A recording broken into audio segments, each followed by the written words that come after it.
I returned to my first love. I was an expert at making excuses. You could have given me a test on it, and I'd have aced it with 100%. For years, my life was a constant stream of "I'll do it tomorrow, it's not that bad, and God understands." I knew the right words to say in church.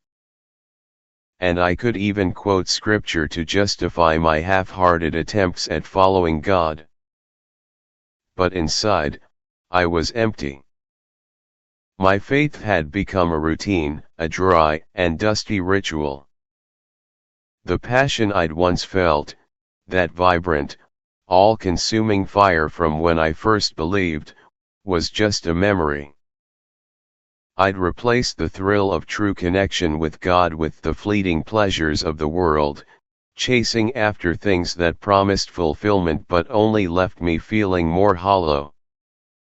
My heart had become a cracked, broken cistern, and I kept trying to fill it with the unsatisfying waters of temporary fixes. I'd lost my first love. Then, I heard from Jeremiah 2 a message that seemed to speak directly to the mess I was in.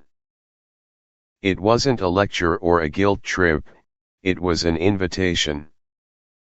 An invitation to receive grace. To return to my first love. The speaker wasn't telling me to try harder or be better. They were saying God remembers the devotion of my youth and was inviting me back. They spoke of receiving the grace to turn away from the broken cisterns I'd been drinking from and instead turn back to Him. As I listened, something shifted within me. I stopped trying to justify my failures and instead saw them for what they were. I finally stopped making excuses.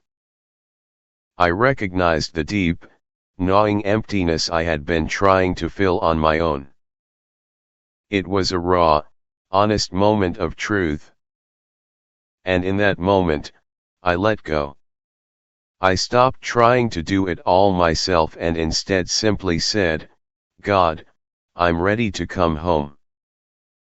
It wasn't a dramatic flash of light, but it was a profound sense of peace.